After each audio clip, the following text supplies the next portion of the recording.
Hey, maybe you've felt like I have before. I'm a Christian, but there's been times where I've been just overwhelmed by my internal noise, if you know what I mean. I'm unable to turn down the volume of what's going on inside.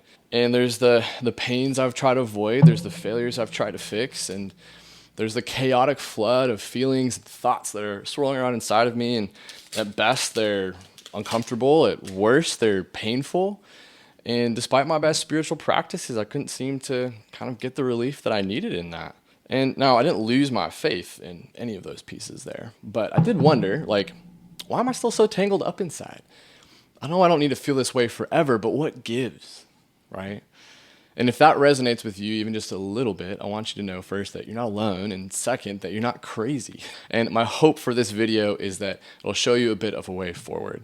So, hey, my name is Josh. A little quick bit about me is there was a time where I was in this ministry school. It was very intense for 2 years, and on top of that, layered over it, there was these 6 seasons working with this outdoor ministry. And it was a time for me of a lot of growth, a lot of spiritual and relational development inside of me.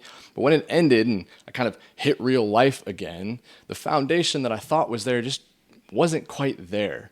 And so it was kind of like, well, I did all this spiritual development for what, right? Like I longed for peace and relief inside of the chaos. I wanted freedom from sabotaging patterns. I wanted to feel, sure-footed that I could handle whatever life wants to throw at me. I wanted the depths of who I am and what I'm called to. And inside of all that, I want to feel sustained intimacy with God and with others inside of it all. And I thought I'd found it, but I guess not. And along the way, I found that spiritual practices really served me pretty well for a time. We got scripture reading, we've got prayer, we've got things like Sabbath or fasting or contemplation or community, all these really great things. And as much as I love the spiritual formation movement or whatever we want to call it, they just weren't able to kind of get to the ache that's beneath the surface for me. Like I was doing all the right things, but still not finding the deeper healing relief that I was searching for. But I did get a glimmer of hope one point where my friend sent me this podcast. It was basically a book summary of this book called The Critical Journey, which is these 6 stages of the life of faith. And it was in stage 4 that I saw an open doorway for me, because stage 4 is this journey inward. The journey inward is where you venture beneath the surface of your skin to face your pains and your doubts, your questions, and the unresolved parts of your story. And I had dabbled in that. I've been reflective my whole life, but I never really went on the journey inward yet. And it makes sense that I didn't, because so much of the world around me wants to push me away from going inward.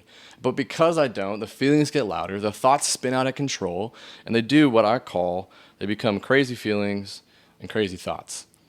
And when I say crazy feelings, what I'm getting at is these different ones where it feels like depression, it feels like anxiety and control, or resentment, apathy, self-pity, toxic shame, sensuality without heart, all these overwhelmed in moments that I most want connection. On the other end, when I say crazy thoughts, what I'm getting at is like this ping pong back and forth between rationalizing and justifying and spinning a narrative. So on the other side, we've got this judgment and this blame, this accusation, all in an attempt to just keep myself safe. And so I knew, like up here, that I wasn't doomed to get stuck in any of these things. I wasn't stuck with a hurting heart and a busy mind. But it didn't matter if that's the truth, because that's where I was. So I started asking this very, very important question. What if? What if the chaos inside wasn't all just brokenness? Like, what if this is an invitation to go deeper with myself, deeper with God, and with others? Like, what if the healing and the relief and the peace that I'm longing for are actually just on the other side of this inward journey thing? And so for me, I began my journey inward. It was a few years into that, I met this guy named Dr. Jake Smith Jr., and I spent years with him doing cohorts and one-on-one sessions, and eventually being like, man, I want to get some training in this. So I apprenticed under him for a year, was trained by him to become a certified plumb line guide. And in that time frame, it was moving from theory to real-life practice, and out of that coming all these frameworks and tools and practices that I use for myself to actually find that internal healing and peace. But it's also what I use with my clients today.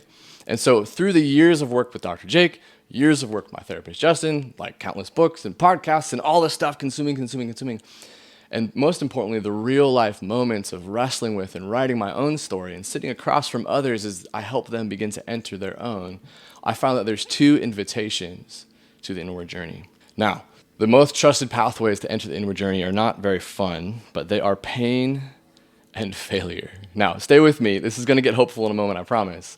That's because pain and failure will come.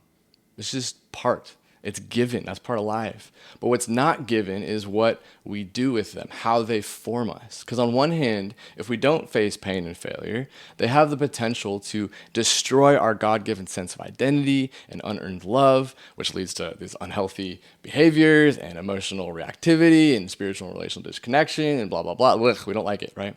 But when we do face pain and failure with God and with others, they become these doorways into living as our true selves, as wounded healers with humble confidence and deeper communion, to experience the life to the full with God and others that we long for. And that is what the journey inward offers us, the healing and the freedom and the communion that we want. Said another way, Christ formed in you for the hope of glory. So what I'd like to give you here is these different pathways that I've come across to continue or to even begin your journey inward. I'm calling it the 3 you inside of you pathways, and it's essentially these 3 pathways that you can begin to walk in your regular life, and you'll begin to experience the healing, the rift, and the communion that I've been talking about through these pathways. And these aren't things I just made up. These are the very things that I've been walking and will continue to walk on my own journey inward, where the pain and the failures of life that are going to happen, they're inevitable. These are the pathways that I will continue to walk and do continue to walk to navigate them well without getting lost down in there. So I'm gonna hit them briefly, 1, 2, 3, and then if you wanna go deeper on all of them, there's further video series that are free for you. You don't even gotta give me your email or anything. Just go watch those if you wanna go deeper on them. But here are the first 3. So let's dive in. First, what does it even mean to go inward? Like, what's that getting at? A brief story to start. There was a time I was with my mom. She's driving, and we get to this parking lot where it's just chaos. We're trying to find a parking spot, and we kind of start getting in this tiff. We just kind of start arguing, kind of snappy at each other. And I become very accusatory and judgmental and rigid with how I'm interacting. And she kind of snaps at me, and she goes, "Josh, you're being an asshole." And she was right. Now, what's going on with all of that? Well, that's what pathway number 1 is going to open us up to. So to start with, we're aware of our physical anatomy. When I say physical anatomy, I'm talking about our skeletal system, nervous system, circulatory system, right? But what we're not as familiar with is our spiritual anatomy. This is a term from Dr. Jake, who I've mentioned, coming out of the Shema from Deuteronomy 6, or what Jesus is quoted as the most important commandment, which is love the Lord your God with all your heart, with all your soul, with all your mind, with all your strength, right? You've heard this one. And what we see in there is these 4 unique systems that create our spiritual anatomy. So we all have a heart system. We all have a soul system. We all have a mind system. We all have a strength system. So to give you a quick couple definitions for those, when I say heart system, I'm talking about the center of us for our feeling and our needing. When I say soul, what I'm talking about is our being, our dreaming, our envisioning.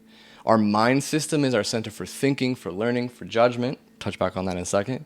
And our strength system is our center for doing, for practicing, and for working. And now this is the important part. Relational and spiritual maturity look like all 4 of those systems being attached, nourished to health, and integrated and working together. And as you can guess, my spiritual anatomy was not very healthy when I first started my journey inward, which is what happened in that story with my mom. In there, I'm being all mind, right? These are these judgments. This is the part of my mind that there's good ways, there's quality judgments I can make, but I was not healthy. I was immature in that area. And so it's coming out as this judgment, this accusation, it's tearing down the relationship, and it's ruining the relationship. And when I live disintegrated like that, what I do is I run my own life and the lives of others into the ground. And that's a problem. Our culture is heart and soul deficient. It's all mind and strength. So like problems like that are widespread. That's everywhere. And so what we need in that is to learn to live with more heart and soul. If you want to go deeper into spiritual anatomy, you can watch the full version in the pathways. But for now, we're going to move on to how do we nourish heart and soul? How do we live with more heart and soul? And that's what pathway number 2 is going to be all about. To start with this one, there was a time I was living back at home as an adult, and my youngest sister was still in high school at the time, and we're all having dinner as a family, and I walk into the kitchen to get something on the way back. I kind of just in this sulking moment, gloomy moment, and I walk to the wall by the kitchen. I just plop my head against the wall, and I just kind of sit there. And my sister from the kitchen, she goes, "What's wrong with Josh?" And what was wrong is I didn't know what to do with the feelings that were swirling around inside of me. To make matters worse, I'm neurodivergent, which means my limbic system is malfunctioning. That's the emotional center of my brain. And so doing feelings work has always been tricky.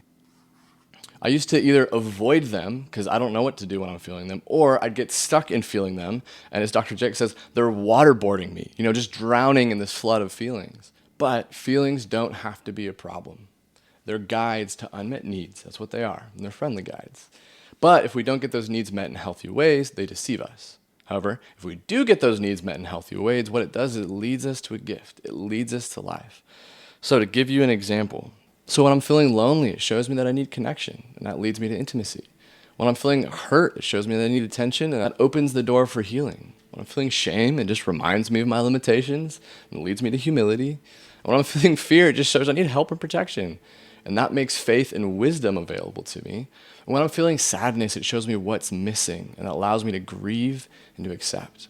And when I've learned to feel what's true inside of my heart and get those needs met in a healthy way, changed everything. Really, this is like the most critical one, because now I can bring all of me to God and all of me to others. I can experience intimacy that I've been longing for and I'm always still longing for. Now, doing that is obviously very clumsy and that's clunky, and that's okay. That's part of the process. The caveat is this: you just can't do it alone. And that leads us to pathway number 3. So I have felt so misunderstood and unseen for a lot of my life. Like when I begin to share more about me, what I anticipate is that I'm only going to get in response like a cool dude, nice man, like nothing really connected, no real connection in that. However, there was a time recently where I was sharing a challenge and a win with 2 of my really close friends. And one of these guys, he's asking a lot of clarifying questions. He's showing me his anger about the situation that's going on. And afterward, he says to me, he's like, man, it's been so fun to watch you pursue this. Like, thanks for letting me in. Now, that is what my heart is longing for. And that's the kind of thing that I've been longing for since I was born. And that's true of you too. It is in your heart to be seen, to be known, to be understood like this. And the point is this, is that our heart's needs, they can't be met in isolation. What we need, which pathway number 3 is all about, is attunement. And that's what my friend gave me in that moment. When he was really entering into all that I was sharing, both the challenge and the win of it, he was attuning to me. And so attunement looks like 4 things. It looks like someone sees me, someone feels with me, someone suffers with me, and someone delights in me. Sees me, they understand, they're comprehending, they're following along, they feel with me. My friend sharing his anger about the situation, he's like entering into the emotional landscape, creating emotional attachment. Suffering with me, willing to bear my burdens, and finally delighting in me, seeing who I really am and who God's made me to be. And so when people say that they feel disconnected from God, they feel disconnected from others, what they're really saying, and maybe they don't even know they're saying it, is that they long to be attuned to by God, long to be attuned to by others. And so those are 3 pathways there. We have our spiritual anatomy, we have feelings work, and we have attunement. Now these are trustworthy pathways to the journey inward. It's not abstract, it's not just emotional or something. It's spiritual, it's relational, it's communal, it's personal. Like this stuff is real, okay? And I promise you, when you begin to walk these pathways, even imperfectly, because that's where we all start, you'll start to experience what your heart has been aching for all along. That healing for a hurting heart, that freedom from a busy mind, deeper intimacy with God, with yourself, with others, that's real, it's lasting, and it's life-giving. For myself, when I began walking these pathways of my own, I might have still had a malfunctioning limbic system, that emotional center of my brain, but I have what I need to no longer stay stuck in those feelings or drown in thoughts that threaten to tear me down and ruin my life and relationships, because I've learned to turn down the volume of that internal noise. It's not completely gone, that'd be unrealistic, but I have peace and I have clarity around it. It's no longer in control because I know what to do. I have something to do with it. I've become friends more than ever with that peace and that clarity. My relationships, they're deep and they're real. They're not codependent. They're not surface level. I have freedom from reactive patterns that used to ruin my life and relationships like I've never had before. The pains and the failures that in the past, they're not hurting like they used to, and they're not sabotaging me in the future either. In general, I just have more of me. I'm more whole from the inside out. But that's not the most important piece. It's actually this. It's that I've come home to who I really am, and I'm continuing to.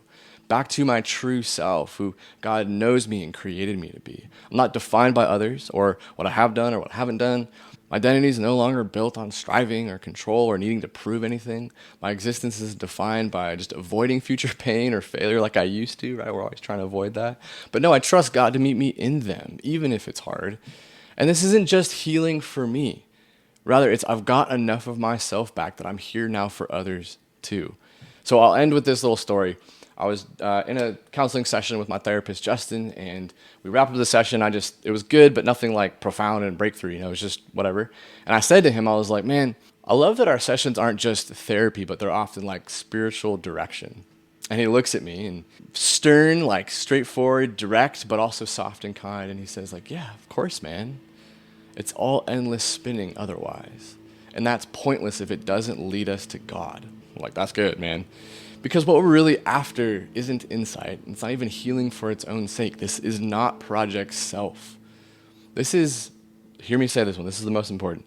This is healing for the existential pain of being a human apart from God. This is coming home to God, to who we actually are, for the sake of others. So, take a deep breath. That was a lot. I hope this resonates. I hope this has given you some vision and a hope for the future. Like I said, there's the full extension of the You Inside You pathways that's available. This is a free resource. If you'd like to, you can walk through it. You can learn to walk these pathways for yourself. I'll go into detail on each 3 of those. And then I'll also have a guide there for you that it's like a 10-minute exercise. You get 10 minutes per day to learn to nourish all those parts of you and walk those pathways. It's very simple. So you can go get that. It's all for you, free. Go get it.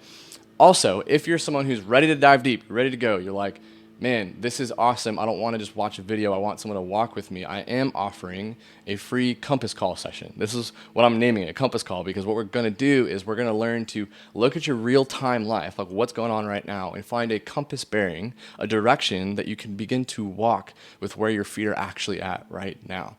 So if you'd like to jumpstart the journey, you can go ahead, reach out to me, book a compass call. There'll be a form there you can fill out, or my contact information is here somewhere. You can go ahead and reach out and we can get that going. So that is what I have available for you. I hope this has been helpful. I hope to see you on the inside, and come journey. Let's go inward together, and let's experience the life and the healing and the communion that's on the other side. And let's go walk some pathways. See ya.